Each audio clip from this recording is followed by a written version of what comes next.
The 2022-2023 Charlotte Hornets. They might end up being the Bobcats. Stay tuned. But we are here with the season preview for this team. Sean, I mean, this is a team last year that was very exciting. Obviously, they have one of the best booths in the country. Shout out Eric Collins and Del Curry. Yeah, they do their thing. And secondly, just it was a team that was poised with a lot of young talent, and this year they're bringing in, Mark Williams, drafted number 15 overall, Cody Martin re-signed. Shout out to the Martin twins. Actually, they are one of those tourney stories that people found out in the tournament. They've made themselves into NBA players, so shout out to them.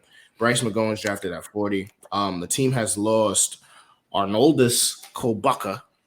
He is going to Greece, and in theory have also lost Miles Bridges to that charge.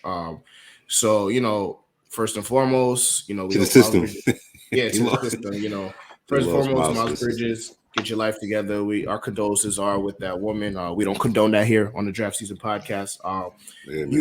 Miles let us all down. We was rooting for you, bro, and then you fucked it all up. You got to the bag, with an impressive season, and this was one to build on for Charlotte, and you threw that away. So get your life together, repent for your sins, and get the help that you need. And for that lady, we are with you.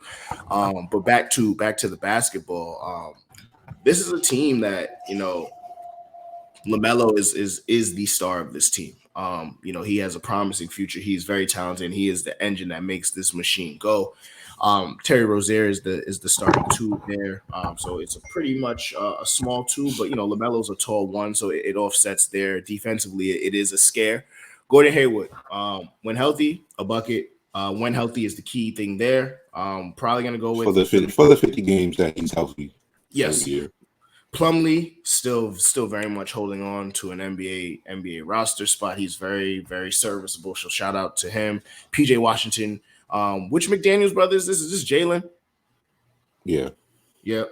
He's on that team as well. Kelly Oubre, the most fashionista forward person in the league, as Twitter would let you know. And again, the aforementioned Cody Martin and James Bouknight. So this is a team, on paper. We can mention some of the latter reserves as well too. Kai Jones, Nick Richards, those guys right there. But this is a team I think is coming into the season a bit worse than they were last year. You have any thoughts on that? Yeah, they're kind of in a weird spot for just the Hornets in general. Like, obviously, it's one of those weird positions, especially when you have I feel like I've seen some debates about actually how good prime Lamelo Ball will be. Year two in his career, he was 27-7. I think that just gives him an incredible floor just to grow with. And it's just like, even if he's, I think there's a question to be had about what his ultimate prime upside is. Like what, like in the, like for your opinion, in the ultimate pecking order of like a actual contender, like what do you see Lamelo as? Is he the best player on the championship team? Is he the second best? Is he the third best? I still think that question, it remains to be answered.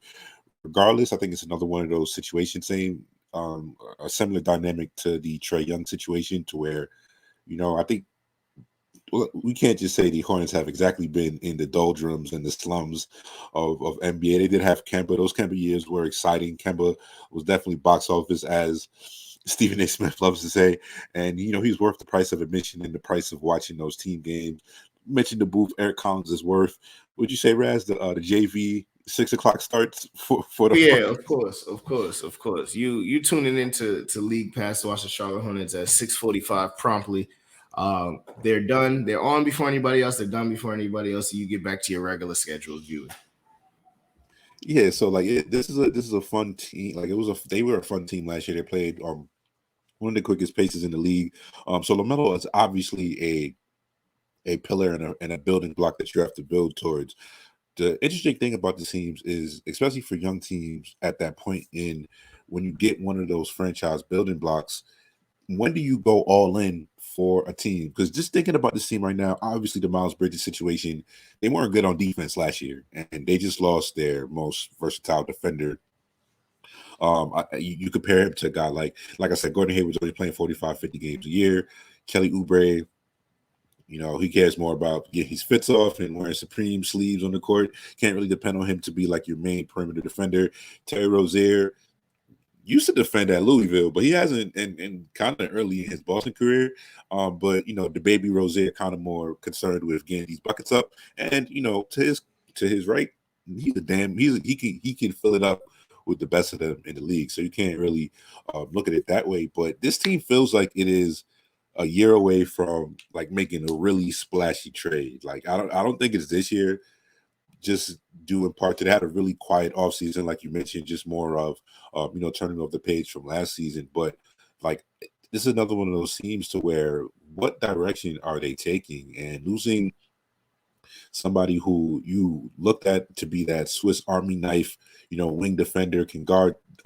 Basically, Miles had the ability to guard 1 through 4. You could even throw him on some fives, situationally. But he you can't really expect him to be a part of this core going forward until we hear what happens with his legal situation. So, I mean, Raz, what direction does this team go in? They won 43 games last year. Obviously, Lamelo is going to. We didn't even mention Steve Clifford coming back for his second line of duty in Charlotte. Yeah. We can talk about him in a moment, but my two just general thoughts here. Year 3, Lamelo. What are your expectations for him? What does that next step look like for him? And just in general, like what direction does this team need to go in? I mean, I believe in Lamelo Ball.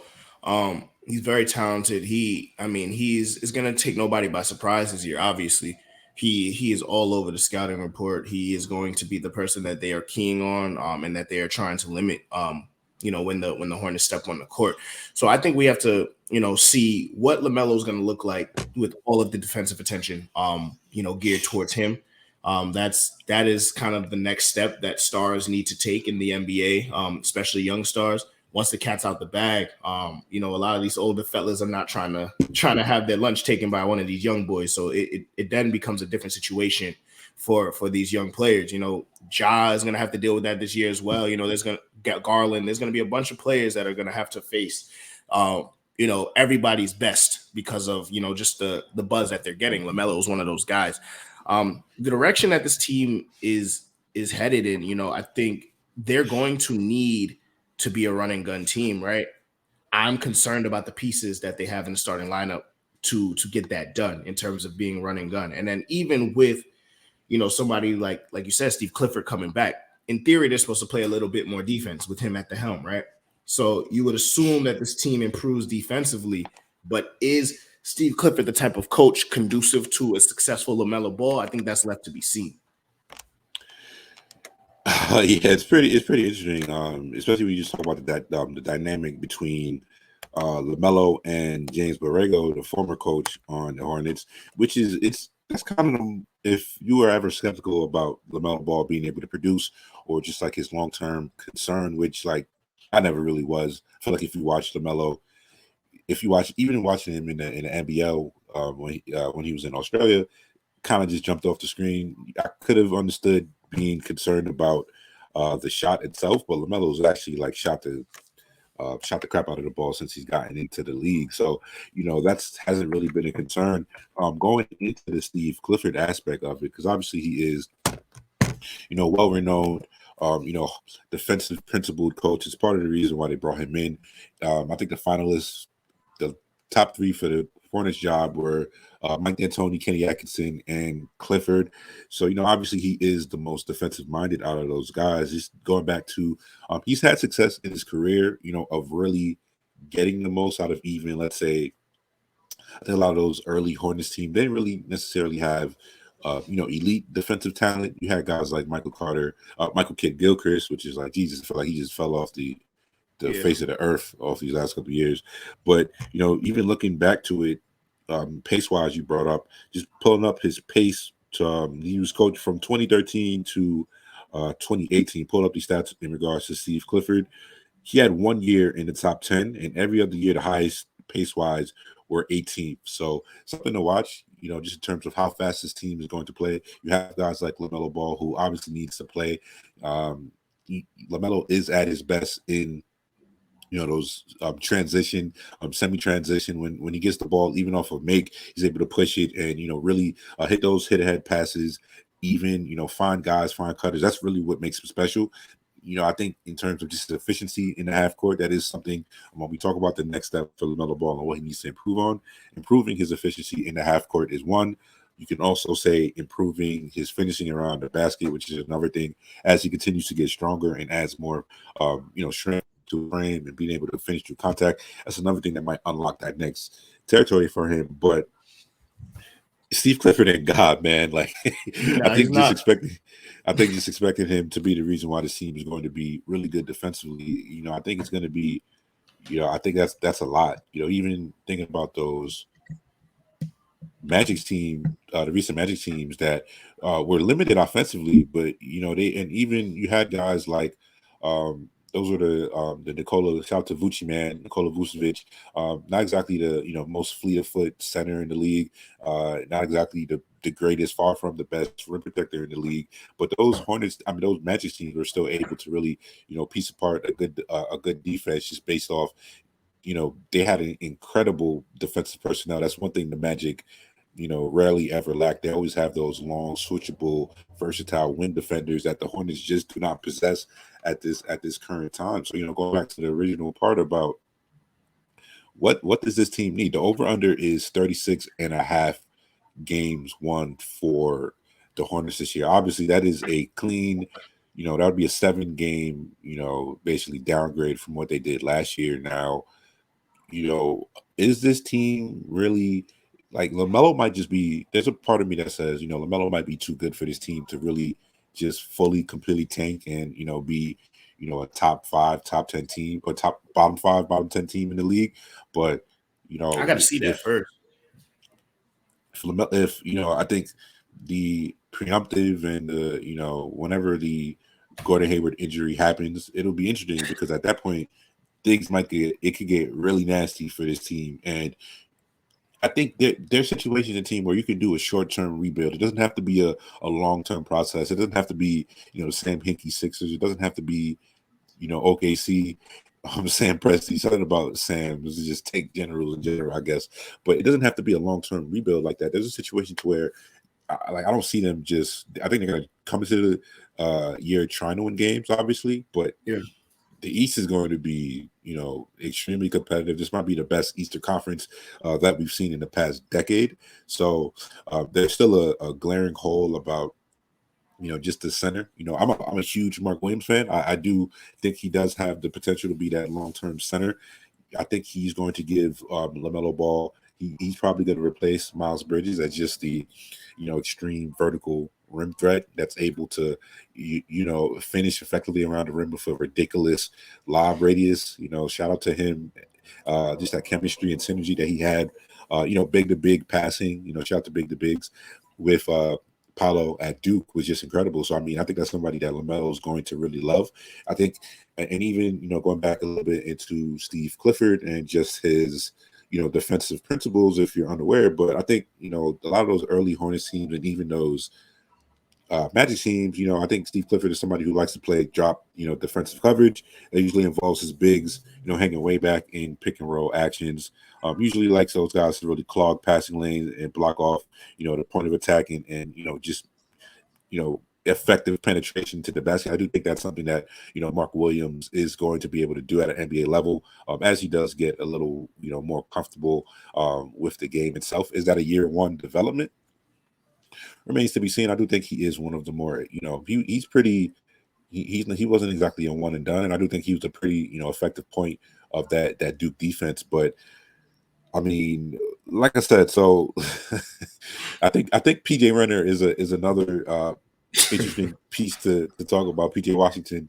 But I mean, Raz, like, as somebody who watches the team a lot, I do think the emergence of Miles last season kind of took away some of the avenues for PJ to really, flourish and kind of explore some of the other avenues in his game itself. So I think the additional usage that's going to be lost by Miles Bridges is going to actually go to PJ. So I mean, what are your, just watching PJ in general, like expectations for him this year? What do you think he needs to improve in general? PJ is somebody who I was pretty high on coming out. I think he is. He's still kind of undersized, which is part of the reason to why we just talk about the defensive personnel not being the best on this team. But I guess what is it, year 4 for PJ? I think off the top of my head. Yeah. Like, what do you see? Express? I think, yeah, I believe he's in a contract year this year. So, is he a possible? Do the Hornets want to pay him? You know, Remains to be seen. Is he a possible trade chip? Yeah, I mean, at one point PJ was getting minutes over Miles, right? If we can remember that far back, I think PJ has the talent. His mind was a little wrecked by that woman. Shout out to her. She That really demon. she really getting after beautiful lady. But so I understand PJ, but what I'm saying is you gotta get your mind back on basketball. This is contract season for you. I do think Jordan. I feel it kills Jordan inside to look at a team that never kind of can get over the out of their own way, right? Paying PJ Washington, unless he breaks out super crazy this year, paying him the money that the market's going to require for him will set the Hornets back. I do think this is something that they may need to look at him as having a good year and maybe trade him out of there, or you might have to let him walk because I don't foresee paying that ticket price for PJ Washington improves this team fortunes anytime down the near future. Like, and I like PJ as a player, but he's limited in terms of some of the athleticism. He's undersized. He plays hard and he plays well, but he's not going to be the piece that you need to pay that money to improve your roster. Yeah, and I think it just remains to be seen because you have guys. We talk about what does this next, the actual, a Hornets team that's able to compete and be a year to year playoff team in the East, and you talk about like basically it's just Lamelo, and I think you might be able to pencil in Mark Williams on that team. I guess Kai Jones might have a chance, to really fight for that center spot. But it's just like we talk about guys like, is Terry Rozier really the best guard that you want next to Lamelo Ball in the future? I probably would say no on that. I think Terry's a damn good player, like we did say before. He's probably more valuable to an outside or somebody else that's somebody in that Jordan Clarkson 6-man role. I think if Terry, and that's not to say Terry could probably on the right team, he definitely can't start. But I think in his best situation, he's probably better suited as that microwave scorer off the bench. And if he gets into that situation, you could be talking about him as definitely a perennial 6-man of the year contender. I think defensively, I think it just leaves a lot to be a lot wanted on that side. Gordon Hayward obviously is going to be a long-term piece for the score, and then Kelly Oubre also isn't. Going back to I think a couple more of the other developmental pieces for the Hornets. Obviously, they drafted Bryce McGowan's number 40 this year. I had him. I think I forget where I had him on my board. I had him in the mid-20s.